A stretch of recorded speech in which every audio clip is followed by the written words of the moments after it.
Good morning, everyone, and welcome to this week's episode of The Perspective. This is a show where we give you the Christian perspective on current issues today. My name's Amina, and I'm one of your amazing hosts. Let me introduce you to the rest of this amazing team. Mimi, Hi guys. Stefan, Morning, guys. Sarah, Hey everyone. Joe, What's up, everyone? Helen.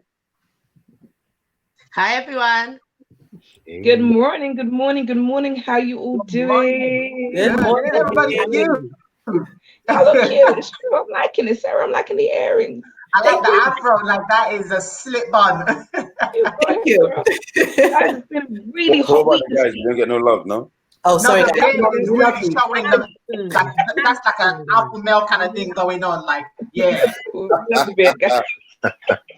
Oh, no. Guys, it's been a hot week. The sun really was not playing this week. It was nice. It was so No. good. No.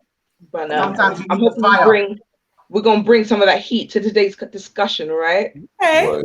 Ready? We're gonna bring it in. We're gonna bring it in. I'm gonna ruffle a Right. few feathers this morning. I'm not gonna lie. Okay, what you got for us? So basically, yeah, I was reading the Bible. I was reading it, and it tells me in Genesis chapter 2 Mm.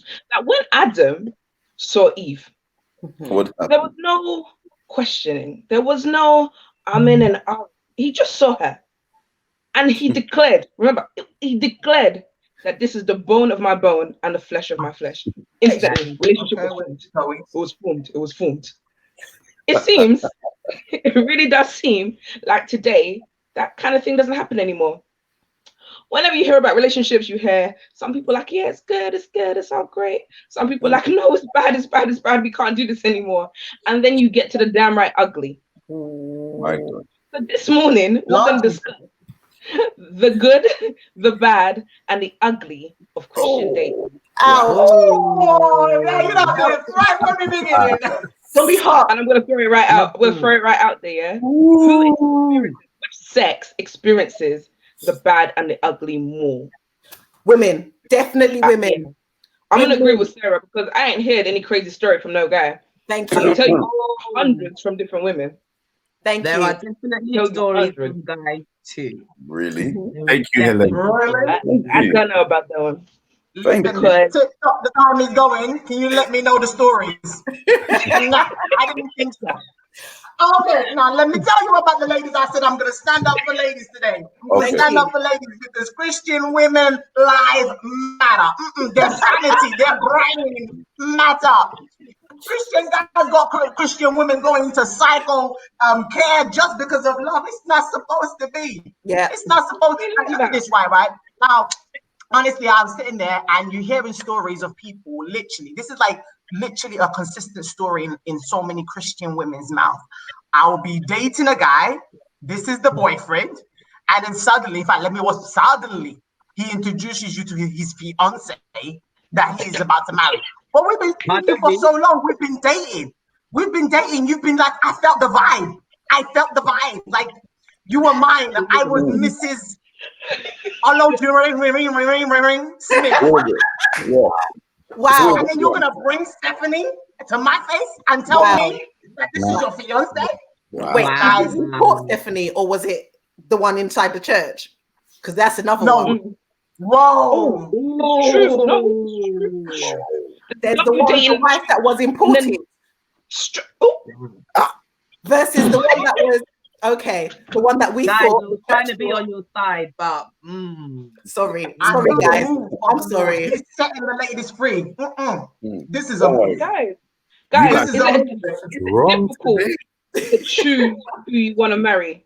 Is it that difficult? I mean, Adam made it look easy, but these days doesn't seem like it's easy. What are the barriers to choosing who you want to marry? Come on. I feel like, first of all, right, when you think about this, when you think about it in the church, I think that the first thing, to be honest with you, is that marriage is so elevated, right? So you get into the church, you get saved. The first thing they tell you when you get saved, you ain't allowed to have sex. That's the first thing. Close your legs. That's the number one commandment of the Christian church today. You are not allowed to have sex before you get married.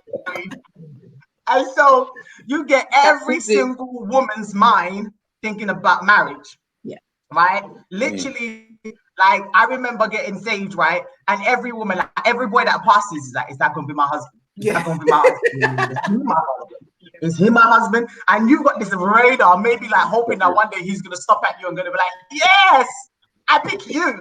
Wow. You are the bone of my bone and the flesh of my flesh. And then it's, I feel like that pressure of everybody just literally immediately thinking about marriage. Men get dragged into it, but I feel like they have no intention whatsoever to pause right now, pick a wife, and get married. Yeah. But they get dragged into it, and so the whole getting to know you, I like you, dating, kind of sometimes is chopped off, and that's what the guys are trying to do. Right, but I feel like they're trying to get to know a whole lot of ladies at the same time. What you guys say? Like, is that the case? Like, okay, Joe. We want to hear you. Speak up with your people. Quietly. Usually I'm really reserved. Listen, I need to get a fan because it's getting really hot. I'm like trying to defend my girls. No. You see, I think this has to also go down to how men and women are both. I don't want to say trained, but no one's taught how to date. Yeah. Structurally. Okay. True. So a lot of the mentalities that you precious ladies have, I put precious there because you're precious, are really a bit mixed with your dream way of having your man, then the society's way of putting dating together. But then you're a Christian, so we try and form everything at one bubble. I agree. Do you get what I'm saying? Preach. Yeah. Mm-hmm. Yeah. So you and I expect Alan, or you understand, to come through, and you're expecting him to chase you in this particular way. And if you don't have his full attention from the first 4 weeks, he's not serious. That's a good point. What about if you have too much attention? Say again. What about the ones that are too much attention? Because you get some guys that are just want to pick your phone, like morning, good evening, good morning, good evening, good night, happy new month, happy Friday, happy Sunday. This is the statement. It's okay. This is the statement. When they meet you today, and they come straight up, like they go straight for the Adam hole, like pow. God told me you won't be my wife. Exactly. I love you. I'm just go today. You didn't tell me nothing. Guys, what do you think? What do you think about the statement? I heard the statement which says that a woman will marry the right guy at any time. It doesn't matter where she is, what she's doing, where her career is like, what she's going to. If she meets the right guy, her desire is like, let's go and get married, regardless of what's happening. However, a guy will have to marry any woman at his right time. So after he has everything sorted, whichever good girl or whatever woman standing in front of him is worthy to be married. What's your views on that? Do you think that's actually reflecting the society that we live in today? I think, guys, jump in. Go on, Sister H. One thing. I think that for the women, I think that's true. For the most part, I think that a woman will marry the right guy at any time. I think once she has the person that she believes is the one for her, and whether she's financially secure, they're financially secure, or they're trying, or they're at the top of their peak, whatever the case may be in their life at that point, I think, she's like, I can marry you and we can make it work. Yeah. I do believe the saying about the men as well, that they will marry they will marry any woman at the right time. For some men, I do believe it for some men. I see you shaking your head, Mimi, but I do think that some men are like, I need to get everything ready. I need to get all my ducks in a row before I can get there. So I do think there are a lot of men that once they get their ducks in a row, they're now ready to settle. And any woman who is there, who is a good woman, I'm not talking about any, anyhow woman, but any woman who is there that is a good woman that they believe they can do life with, they will go along, but not all of them. I feel like that's 99.99.99.9999%, if there's such a thing of men.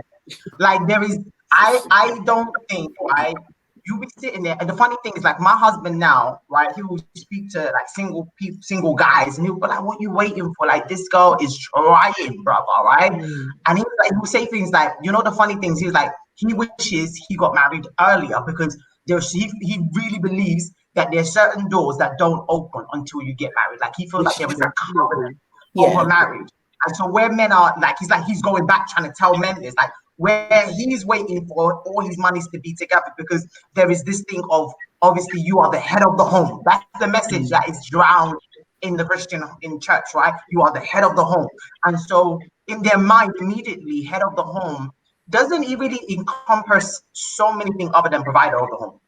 Yeah. So it's like, if they don't have their money together, then why are they getting married? But I feel like if you don't have that, like, it's almost like there's the theory and then there's the reality. When a man knows that this wife, Mimi, or this girl, Mimi, is leaving her mother's house and she's going to be all of a sudden there's an automatic pressure. It's different from, oh, I'm preparing myself just that one day I'm going to have my ducks in a row. I feel like men generally will be sluggish, like they will be slow, like there is no motivation. But when the woman who has a name, has a family she's coming from, there's a reality of that. I feel like there is a pressure that comes on them physically and spiritually, and there's a favor that he who finds a wife obtains favor before the law. Scriptural. Yeah. So Guys, until you find a wife. Guys, do you feel that women are more pressured about getting married than men? Are women more pressured into getting married than men? Yes. And what are the reasons behind that? What is that? Why is that our culture? Why is that encouraged so much? Well, I mean, you just said it. It really, I think it boils down to the culture. You have the aunt in the corner saying, "When you getting married, where's my cake?" And they make all these little sly comments, and you're like, "Oh, like, what's going on?" But I mean, from a guy's perspective, I feel there isn't much of a pressure. I've seen it more from the female side, where you got the aunties, you got everyone on your case, like, when you're gonna get married. Oh, come on now, you know. So there definitely is an element of pressure. Yeah, and I feel like that's what causes. I feel like that pressure is what causes Christian women, right, to run into situations that they should never be inside, because they become desperate. Because when you see a Christian woman, she be 25. If she don't have a boyfriend at the age of 25, it's like she automatically has leprosy. Yeah, it's like, what is wrong with you? Like, I mean, and then the minute she gets to 30, it becomes, oh, you are pushing them away. You are the reason. Whereas, and it's like, it's almost like a prayer, a curse that needs to be resolved. Do you understand? The minute after that, they start thinking about generational curses. Grandma and grandfather start, they start fasting and praying. That didn't want you to get married. And then imagine the poor woman, like, living in that. Immediately, Mr. Jack Robinson with no job, don't go to church, right? All of a sudden, he's completely bad, right? As in, he is the topical, like, if you say a guy that a Christian woman should not go for, he is everything. First thing, it's like when you start to justify his salvation, you're in a problem. But at that point in time, she becomes like, I don't know who, but she becomes the savior, and she becomes Jesus. Yeah. And she believes that she's the one that's going to save him, right? Yeah. And then they get married, and then all of a sudden, this guy who wasn't saved, it becomes a problem.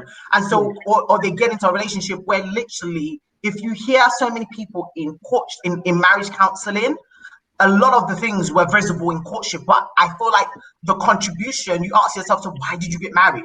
The reason they got married was that pressure in the Christian world on the woman that literally anybody goes. Whereas a man, he'll be like 40, doing brother so-and-so, Mr. Usher in the church. And I'm like, go pick a wife. Yeah. And he'll just be still doing the Lord's work. Ain't nobody going to say nothing to, oh, maybe he's a Paul. No, he's not. He's sitting there dating 3 different women at the same time. He is not Paul. Do you understand what I'm saying? Don't get married. But they don't put that pressure on the men. That's it. And it's like, hold on a minute. So should women start asking guys out now? Because Mr. Paul over there at 40 is not dating anybody, but nobody's questioning him, and you're coming to me. What do you want me to go ask a guy to marry me? Yeah. But then you got to think about. Sorry, go on, Helene. I was gonna say, I think that marriage for the women, and especially in our culture, African culture, marriage has been made into an idol, as far as I'm concerned. Once you get to a certain age, and maybe you finished university, the next thing is marriage. And if you're not thinking that way, there's something wrong with you. Yeah. And everybody is pushing with pressures from everywhere. It may not just be your parents, but even societal pressures from friends, that what are you doing, can we set you up, I've got this person, I know this guy, I have this brother, I have this. It's like, chill. Like, it's not all about marriage. Yes, we want to get married. Yes, marriage is good, but marriage is not the be all and end all of life. We can still do life even if we don't get married. Not everybody is supposed to be married. And I think that's something that our culture does not embrace. Not everybody is supposed to be married. Yeah. But even with that. Hold on. That's a hold on for me. That's not a clap. Because that's a hold on. Because when people say this, I've heard a lot of people say, oh, maybe I'm not supposed to get married. And I feel like, is that just you giving up on the fact that, somebody, you haven't become married yet?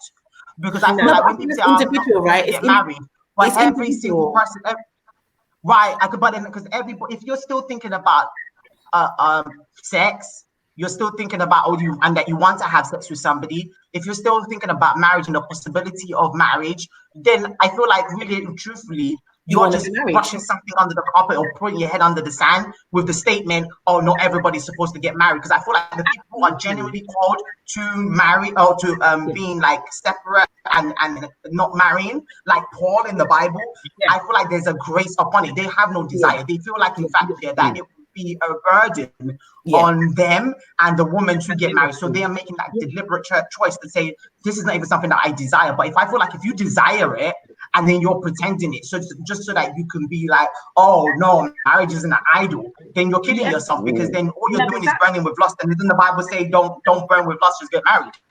Absolutely. But the caveat you put on that is, if you desire it. Some people don't desire it, but the pressures of the world have placed it upon them that they think, oh, what's wrong with me that I don't want to get married? Do you understand? In them, they don't desire it.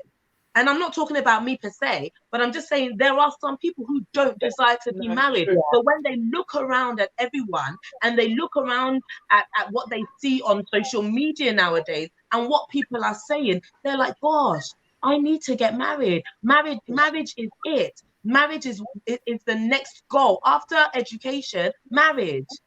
It's true. It's and I think that's what we need to be careful about, because, like you said earlier, it does force people into situations where they don't need to be. Right. Yeah. Well, right. Very true. Mimi, you said something earlier. You said that the pressures of wanting to get married, or the pressures that we have as females wanting to get married, has led us to kind of stray away from, I guess, the original design. I mean, the Bible tells us that he who finds a wife.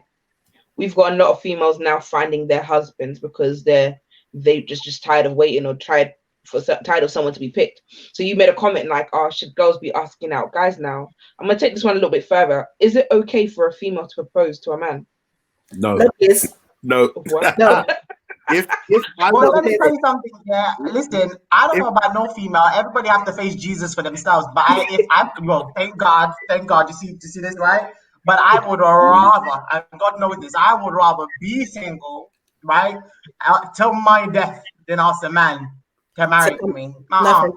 Because then I'm going to start questioning, that I force you into this matter. Because I think the general dialogue with women is that we all want to get married generally. I think that's like the general say. I feel like the process of marriage for women, whether you're Christian or not Christian, starts just way back in society. Like, obviously with women, we've been watching Disney from jump. You've been watching princesses movies from jump. So in a woman's mind, right, at the end of the day, you find love and you get married and you have it happily ever after, right? That's like from like my daughter. I see my daughter watching like princesses stories and she's 6 years old. Like, that's in the mind of woman. And then my son is like, literally, he's 7. He's like, oh, this nonsense show. It's like, it's like for them, it's yucky until until a certain point. It's like, oh, they fancy a girl. But we've started that process long before, and then we get into Christianity, and then obviously that is and I think it's a good thing. I don't think it should be painted as a bad thing. Marriage becomes like the ultimate, like you're not just going to be dating up and down, pouring out yourself into several men, right? And then literally for no reason. In the Christian world, I feel like marriage becomes the goal, right? And so Christian girls become married, something that they started from 6 years old, almost like a right perspective is put on it. Do you understand? When they become Christians. And then it's like, okay, I need to start finding my husband and who that could be. And then they find the person, for example, and maybe they get married and maybe they don't. Or that search of discovering who that person be, or that waiting. And I think that waiting period, because they're not the ones choosing, maybe leads to anxiety, because when you fancy Chris, for example, but Chris doesn't fancy you back and he gets with Jennifer, so you think, okay, maybe the next one. Then John comes along, he doesn't pick you, oh, maybe the next one. I think that's that whole idea of waiting on a woman, I think brings anxiety. So let me ask this question, right? Sarah can add to that. Wait, Sarah, Sarah, I'm gonna put you on a pause. We're gonna do the spotlight. You can ask your question when we come back. Thank you. Guys, this week Spotlight helps out children all over the world to go back to school with uniforms. Please watch the next video.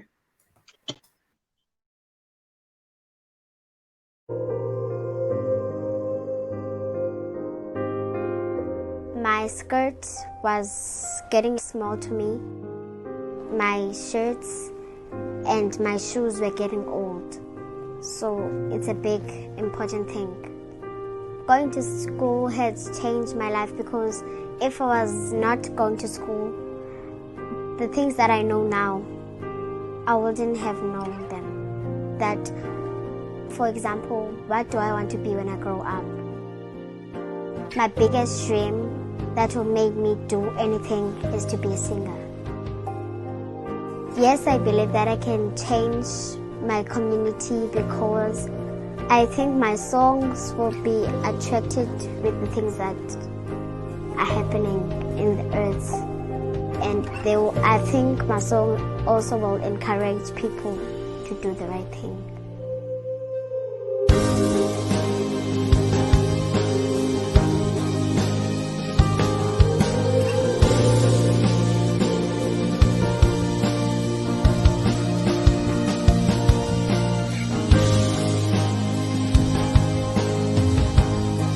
Vitae London is a watch brand based out in London, Vitae being Latin for life, and our mantra is to be the fashion brand changing lives.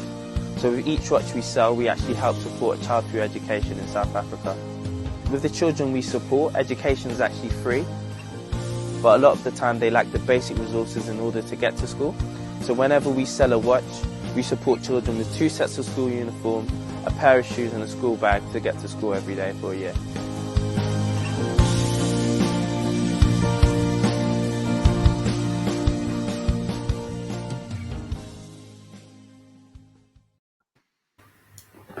Guys, that was amazing. Please follow Vitae London on Instagram and purchase a watch. Guys, the watches look amazing. And in doing so, you help a child get uniform to go to school for a year in South Africa. Love that. Love that. Yeah, purchase that.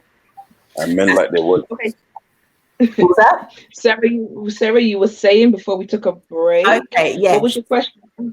So my question is, because Mimi spoke very eloquently, thank you, for the ladies, and why we feel so much pressure, and Sister H, why we feel so much pressure to get married because of the whole stigma in, of singleness in church and all of that.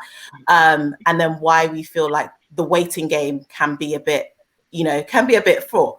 But assuming that it hasn't been a case of, okay, you've gone and picked any person off the road, but you've met a brother in church, and you now start dating. Because you've been waiting, right? Should you just accept any of the brothers that come your way? Or is it okay to still be maybe exercising your choice, or exercising being like, okay, I don't think we're quite compatible here? Or should you just stick it out? Because I feel that's where the bad and the ugly experiences come in, because from quite early on that probably this is not going to happen, because this brother, I met him in church, but oof, there's still a lot of work Jesus is doing. So I think Sarah's trying to ask, should we still have our lists? should, should we still have the list? It's always there anyway. Why are we looking like it's not there anyway? It's always there. The list is always there. Can I ask a question to the guys? Do men have lists? Because we ladies do. So do men have lists? What kind of things is on the list? Oh, we have. We gotta know. We have the criteria. I think with men it's different. Like maybe Stefan can really back me up on this. Like certain men, women are really, really specific compared to men, where it's like I believe certain men, it's either you just want a pretty woman and she works well, whereas certain ladies want him to have not only just be handsome but a certain build. Like I hear so much conversations now. If he's not 6'6", forget it. If he's not taller than me, if I have to be looking down at him, forget it. Like what with guys, there's a bit more kind of leniency. They're more looking at guys that have, let me say guys that have their head screwed on. Do you know what I mean? They're more looking at is she homely? Can she? Or do I have the necessary help meet qualities that I need? You know, I think it's guys that understand that is she a help me, or is she just there as a side piece? I completely agree with you, Joel, because at the end of the day, I mean, because of bad relationships, you now know what you want and what you don't want. So to me, I think we used the word list, and I was a bit confused. Like, are you saying there's a list of people with potentials, or if there's a list? Because I was like, wow, the option A, B, and C. It's possible. It is possible. The little black book. For me, I go into the with this is going to work. You know what I mean? If this is what it needs to be, it's going to work. So therefore, I was very much, I wrote a list to God, and I said, God, this is the requirements that I need, and all of these things I need to find in a wife. And that's the reality of it, because I felt like I found myself in a position where I just didn't want any and anyone, and because of previous experiences, I was like, no, this person has to come strong, as well as me being in that game as well. But it's like I need to tell you what I need, because I just can't allow anything to enter my life. And Joel's absolutely right. And to me, I mean, guys in society these days, it's not so much about if you can cook or not. That's not what I'm talking about. I'm talking about, are you able to serve? Because it's not even about serving me, but I feel like if you're able to serve God and follow God, you're able to you're compatible to be a very good wife. But there's many other subcategories that fit into it. Like, are you able to operate as a family? Are you able to give love to those who need it more? Because marriage is a ministry. Let's be real. It's not about me and you and let's run off in the sunset and be happy. It's about ministry. And I feel like once we understand that, then we know what we're asking God for. Word. Can I ask a question? That's a really good thing. I want to ask a question, because I feel like, based on what Stefan said, and I feel like also my personal experience generally, I remember dating my husband, and I was like, listen, right, I tell you for a fact, I'm not doing this dating for forever till you decide, right? And so I had the timeline in my mind, but I was still young as well, but I had a timeline in my mind of how long we were going to date.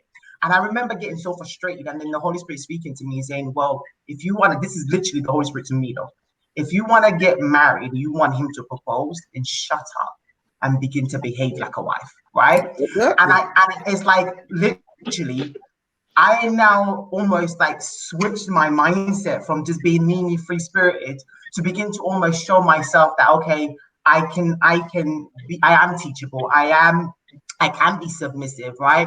As soon as I did that, I'm not gonna, no word of a lie, right? I think I did that for like 6 weeks, right, or so, right? And literally, my husband proposed to me. And it wasn't for him, when I had a conversation with him, it wasn't the fact that he doubted that I was his wife or that he was playing me or blah, blah, blah. We both knew what we wanted to end, but I feel like in a man's mind, they're thinking this is a woman that I'm going to take on. She's going to bear my surname for life, right? Yeah. Am I making a right decision to say that her behavior is going to be a wifely behavior? Or is it just that, oh, I like her drivenness? So I wonder, because I was a very strong, independent woman, I wonder whether society contributes to the fact that there is a delay in Christian relationship. There's a conflict because the women are getting their stuff together, they're having their jobs together, they're also being empowered, and so our voices are very loud. And does that voice sometimes frighten the guys to say, hold on a minute, is she gonna want to become the head of my house? This is a general question that I'm asking. That is it that there's a conflict in relationship, and so you have a lot of, because like my husband, I'm very strong, loud, and independent in my home now, and he doesn't have an issue with that. But it was that question being answered for him. Do you understand that? Be who you want to be, but am I going to be able to lead you? Or do you think that you are the leader, you're in the house too? That question, until it was satisfied and answered, he couldn't, and so we could have been dating for 6 months, 6 years, and maybe after a while he would have been tired and then married, Sarah Jane after 1 month because she proved and answered that question or tick that box straight away. I don't know. So is society contributing to that clash between women and men in the church? Absolutely. I mean, that is something that you hear a lot from both sides, men and women. And I happen to have a lot of males who are friends, and we talk about this. And sometimes it does seem like some women want to be, we have this, everybody is equal, men and women are equal. And yes, in the sight of God, everybody is equal, but there is an order in the house. And sometimes when women are, they've made it, they're on top of their game, they're bosses at work, they're very assertive, and not aggressive, but assertive. When we're like that, sometimes we can take that into the home and take that into the marriage, and that does nobody any favors. And our husbands will not welcome that, whether he's proud of you. Oh, go on, babe, you're doing really well at work, you got this promotion, I'm really proud of you. But when you're in the home, you're somebody's wife. When you're in the home, there is still that level of submission that men are looking for, and that we ought to give. So when we are bosses in our own right, or we are assertive and maybe can be loud, we have to find that balance.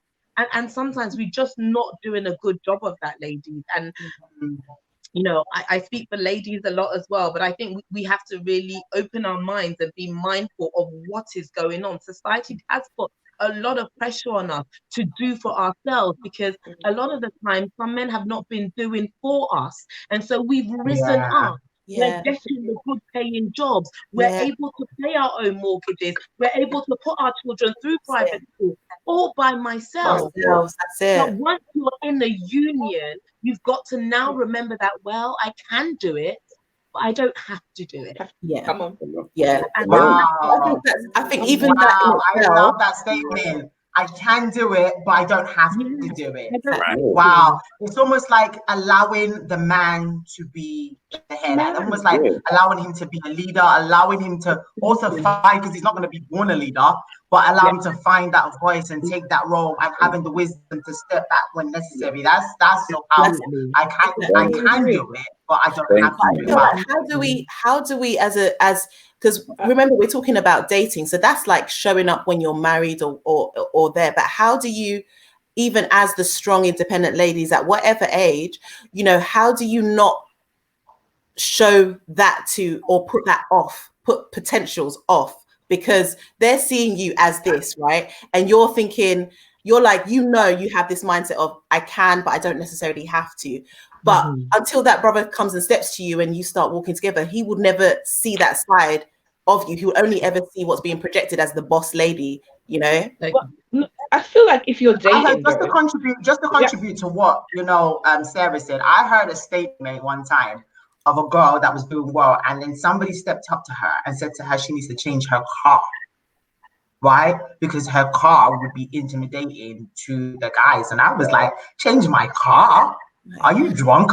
Like, if I'm gonna scare you off with my car, then you're gonna be scared off when I open my mouth. So I'm confused. Is that because that's like a real mentality? I was like, in 2020, change your car, like for real? Yeah. I do understand what you're saying. That women should do that though. No, I do understand what you're saying, but I feel like in a dating relationship, like in that dating, the whole point is that you learn to see all the different aspects of a person. So yes, she's a boss lady. You met her, she was running things, but also when you took her on the date, was she still running the date? Was she still running you? Thank you. Still, Yes. Because you know, I mean, do you know did she allow you that? to pay? Or was that, I got my checkbook. Did she allow you to pull out the chairs? Like, did she accept But all that goes these back to things? so many things. No, because that's the truth. Because when I met D, right, I remember the first day, like we weren't even dating, right, but we were friends, and we went to a Chinese place, right? We went to a Chinese restaurant, and then listen, I looked at this brother like, if you think I'm that girl that you're gonna buy $6.99 Chinese for, and so try and run me because $6.99, you better put your whatever that is, and I will bring out my own money, right? Wow. That was my mindset, and I think that he was probably like, literally, when I see him now, I'm thinking this boy's thinking like, this girl is a nutcase, right? I'm just trying to, I'm buying my $6.99. I just want to be polite to buy yours too, because if I don't buy your $6.99, you'll be thinking I'm crazy too. But in my mind, I'm thinking I'm an independent woman. I'm going to show you that, right? And I felt like there's so many things I had to unlearn. Because without knowing it, I had allowed society to educate me, and almost like I was trying to prove that I was something. And I think that's the thing as well. Like, women are out there, and we're trying to prove ourselves. We're not only trying to prove ourselves to the men. I feel like we're competing with other women. Yeah. So when you see another woman and she has her stuff together, she has a house, and that's what everybody's celebrating online, then you want to also be celebrated. And it's like, if you don't do that, then you're not for the movement, the women in power movement. And I feel like a real woman fulfilling her purpose in God will be, that boss lady. She will be, her vision is what makes her a boss, not the fact that she was chasing the title of becoming a boss. Do you understand what I'm saying? Her vision, the fact that she was pursuing something made her a boss. But I feel like that heart of serving God and his kingdom is the heart that's visible, and a man can see the heart behind it.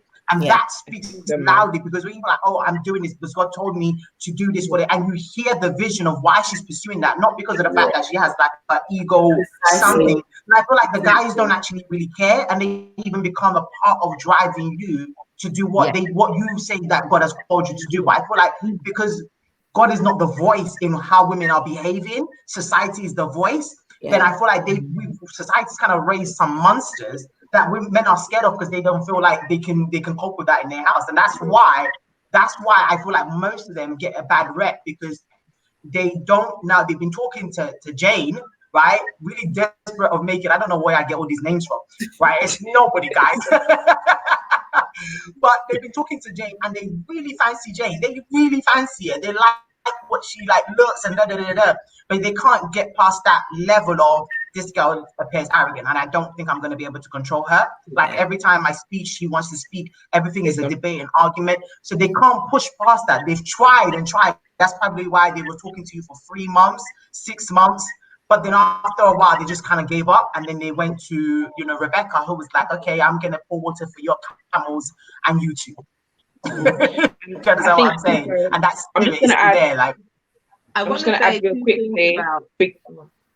I was just going to add that different guys are different, and we sometimes come with that one clothes fits all kind of thing. I mean, you've gone out on dates with people where it's like, oh, they don't mind if you split the bill. But then you've got guys who are like, no, I'm paying for it. And you're trying to now saying, oh no, but I went out with this person. They said we should split the bills. And now every time I go out, that's what they want. You need to be able to read the person that you're with, read the room, read what's happening, understand the person that's in front of you, understand your compatibility needs to be with the person that's in front of you. What do they like? How do they want to lead as a man? What do they want to see? How do they want to build their house? And that's what you're now questioning. Can I fit into this? Can I help him lead the way he wants to lead? Versus, we're now going to do this. We're walking like this together, per se. Like you're following me and I'm following you. But it's like, can we do this together? Can I fit into his picture as well as him into mine? Kind of a thing. That's what compatibility looks like. Versus me there and you there, and we're now just walking this direct path, because that's how you get the differences between just marriages and then successful marriages, because you've blended, you've now have that vision more than I just got married to have a wife, or I just got married to have a husband. Do you know, Joel said something earlier, and he talked about how there's like no blueprint necessarily for dating. And so, you know, everyone comes together with, you know, their various ideals, and tries to blend, like you said, Amina. So when you're talking about church dating and church relationships, what do you think about the role of the church itself in kind of helping guide relationships, like, or being accountable, or trying to avoid the pitfalls and things like? Because like we've got some churches that are heavily involved. Like the moment two people get together, they need to let the pastor know, you know, or committee or whatever it is, and everybody's in your business. And there's others who, okay, they don't really, they just kind of see each other. Oh, okay, you two must be dating because you both go home together or whatever it might be, you know. So I don't know. What do you think, like, in terms of that, there's a difference? I was gonna say that it was, in terms of like we were saying before, like there's not a lot of, I think for the male perspective, we've said from growing up, we're not looking at how much of our wedding's gonna be and how beautiful it's gonna be. We're looking at our life from young to being to old, you know, and we're like, we're building legacy. So we've got a house here, how we got to build this, there, that whole provider, man of the house ideology. And then to talk about how do you manage the dating aspect of a woman that is maybe very independent and very assertive. Like it boils down to a lot of marriages I used to hear, like you date a particular girl that she's really open with her dressing, let me put it that way, and she's making sure that her figure is showing, and it attracts you. But then after you get married, you start having issues with, no, don't dress like that. Mm-hmm. But that's what attracted you. Yeah. So like a lot, and I feel there's not enough talk on from the church to say, look, this is how you approach certain situations, because us guys we don't have those kind of discussions amongst each other because of society. It's like, bro, can you not handle your man? Can you not handle your woman? I completely hear you, but to answer Sarah's question, it's like, I feel the church and they're has not a significant role in how they deal with couples dating, but I feel like it's a fine line with being too intrusive, because because to me, I personally wouldn't want my leader to know until I am sure myself that this is going to work. Like, because I feel while I'm still dating, I'm still unsure until I know, right, this is the right sister, or this is the right brother for you or for me, whatever. Then I would then make a decision and go to the leader or the committee and say. So I really do feel the church has a very important part to play. And I hear you, Joe. But I feel like, can I be honest with you? I feel like the church shouldn't. I'm a different opinion. I feel like the reason why, not to a certain degree, right? To a certain degree, that in a sense that I feel like the church should know from jump. The reason I feel like the church should know from jump, because I feel like when emotions are attached, then you are going to stay in that relationship regardless if there's science. So I feel like, don't now tell the church when you've already decided that this is going to be your wife. What's the point in coming to? You've already made a decision. Do you understand what I'm saying? Yeah. And I feel like what happens now, right, is that, say for me, for example, once I started fancying my husband, and it was like we were talking a lot, and this could become a problem. I took it to my mentor. I took it to my pastor. And I hear a lot of these things where women, and so the boy and the girl are conversing when they're going to take it to their pastor together. This is not a we conversation. This is me going to seek counsel for my situation. This is not, we're not married. It's not a joint decision. We're not getting married. Do you understand what I'm saying, right? I am making a decision whether I want to date you. Yeah. So I am going to get counsel from my pastor, right? Or whoever my mentor is, as to whether or not this should be a situation. And so what happened, right, was that my pastor called in my now husband, but then just the guy that I was speaking to. He'd never met him. It wasn't like this guy was involved in church like for a long period of time, so everybody knew who he was. My pastor never met him. Do you understand what I'm saying? So when he was in my church, but speaking to my pastor, I've heard the same pastor, I've heard other pastors say things like they would speak to a guy, right, that a girl's speaking to, and they'll be like, nah, Like, chop this off. Do you understand what I'm saying, right? And that is almost like what is saving the heart of many women. But what's happened is that because we've become the boss of our own lives, the Bible says in the multitude of counselors, there is safety. Right? So it's almost like before you get emotionally attached, because there's nothing in the world. When I decided that I was going to get in a relationship with my husband, right? Thank God I've been with my pastor. I spoke with my pastor, but there was no family member in this green earth that would tell me that, oh, he's not worth it, or he's this, or he's that I would listen to. I would rather chop off the family member than chop off this guy that I fall in love with. And that's the story of women all across the world. But sometimes that guy he's a loose cannon. Bruv, just one conversation with your pastor, because men know themselves as well, right?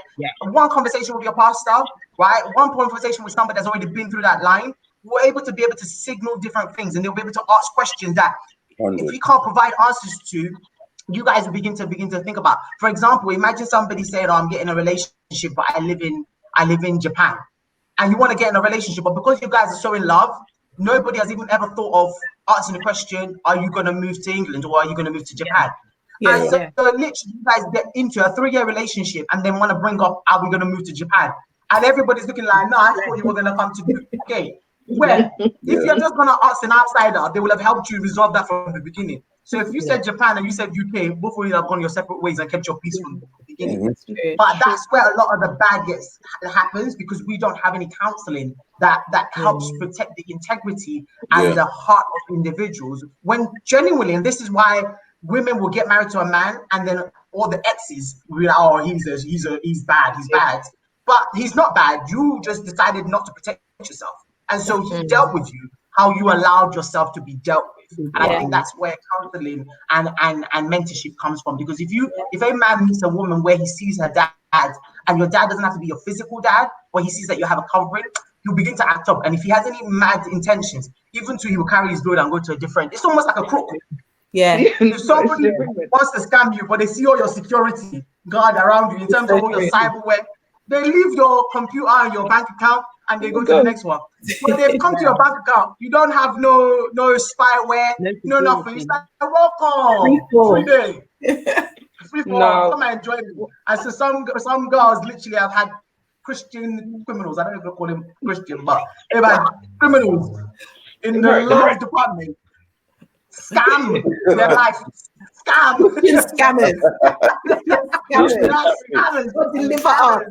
You know what I'm saying? And so you just need to have some spyware, some virus protection from your mentors, your pastors, your whatever it may be, just to protect you. That's what I think anyway.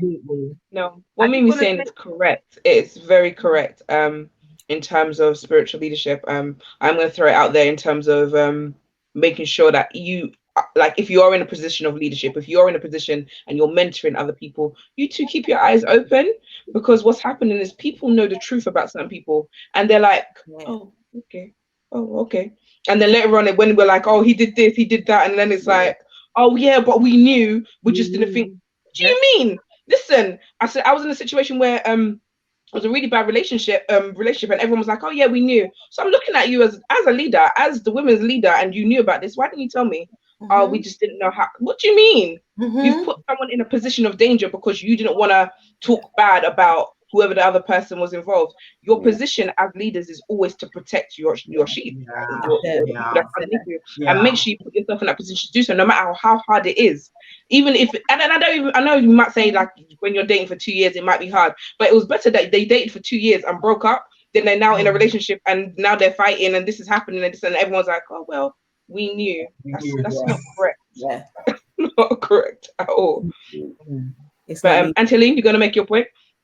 Oh, I was going to make a quick point about Sarah mentioned about whether we should still be choosy, and I think that it's important. Let's not gloss over it. It's really important to be choosy with regards to the list that we have. Yes, have your list, but be flexible. Be open to the leading of the Holy Spirit, because sometimes what's on our list, half of it can be nonsense. So present your list to God that this is what I want, but be open for God to strike some of those ticks off that list. It's not really necessary, but you better better look out for and listen or see the red flag. Don't, because you're in a relationship, see things with that pink, rosy colored glasses. That's true. Look at those red flags that will present themselves. They don't, it's not that they may present themselves, they absolutely will come up. Absolutely. Look out for them, see them, and act on it. Yeah. If you don't act on an obvious red flag that maybe everybody else can see, honestly, you get yourself into something that you really don't want to be in. So yes, be choosy with who. It doesn't matter what age you are. It doesn't matter how you think time is flying by you. Don't just accept anybody because it's a Christian brother in the church. There are Christian devils in the church also. So definitely look at those red flags and act upon it. Run. Yeah, but what about those that say, especially for those girls that and ladies that have said, "But God has told me that's my man." Because you said But this is the thing. You see, your list to God and you do that. A lot of people rely and spiritually inclined women are always like, "But God told me. I saw it. I saw his look." There is a reason we have the Bible. There is a reason we have the Bible, right? And in the Bible, right, you have to show me where God was like, "This is the Lord God Almighty. This is your..." No, right? Generally and honestly, God doesn't force anybody from Genesis to the end. He doesn't force anybody to marry, right? I think it's the one time he even instructed, right? Just to talk about his relationship again with the church. Right now, what is the key thing is that God will orchestrate things, and your eyes must be open. Hence, he who finds a wife, right? So, even if you look at Adam and Eve, God put Eve in front of Adam. He positioned, and Adam spoke. And Adam had to be the one to say, "Okay, I want to jump into this matter." Do you understand what I'm saying, right? I feel like genuinely and honestly, many people are trying to put the bulk of the responsibility on God so that they won't take responsibility of their actions. For me, I feel like the only thing that you have to keep as a non-negotiator, right, is this person a lover of God? Is this person as in a genuine lover of God? I feel like that is a foundation that should not be budged. Everything else is about your desires and whether or not you want to, whether you can live with that. But when you, for example, many women make their list a non-negotiable, right? But then what they do is that the Christian aspect is, or if he loves God, is that everybody's Christianity is somewhat. Let me tell you, there will be a day where the flesh, when you get married and the flesh of that man wants to handle you. But because you know his relationship, everybody's relationship is like this. You understand? There will be no access to God. The devil of that man will beat you so hard, and there'll be no Holy Spirit to communicate to him and say, you know, the way you're handling that girl is what. So for me, the most important thing is his heart for God. His heart for God. And everything else is whether or not you are willing to change that or not change that. That's my perspective anyway. Yeah. We thank you all, guys. Guys, today has been absolutely amazing. This conversation has kept me laughing and intrigued, and I've learned so much. It's very important to consider all aspects when getting into a relationship. Yes, we are dating. Yes, we're getting to know people. Yes, we're learning about our roles. We're learning about our partners. But at the foundation of it all is God involved. Are you spiritually covered? Are you willing to take this person to your mentors and get them to examine them and get them to see how their hearts are towards you and how your heart is towards them? I mean, it says, the Bible tells us, can two walk together unless they agree? Relationship is about agreeing on that vision. Are you willing to help him on the vision that God has given him? Please don't be afraid that yes, you will have bad relationships and yes, there'll be ugly ones, but know that there is still the good. There are still good relationships out there, and follow those people. Look for the good relationships around you and follow them. Ask to be mentored, ask questions, ask how to resolve issues, get other people involved. It's not you and him against the world, but it's the community helping you build the ministry of marriage. And don't be afraid. If you are singles, don't be in a rush. If you are single, all in God's timing, everything will be made perfect. Guys, we will see you again next week here at 11 a.m. Don't miss it. Tell a friend to tell a friend to tell a friend. Follow the ministry on all social media platforms. The details will be on the screen shortly. And if you have any questions, or if you have any suggestions, if you have any comments, please use the comment section below or email us at info@mimiajala Ministries. I love you. God loves you. We'll see you again next week. God bless you. Bye.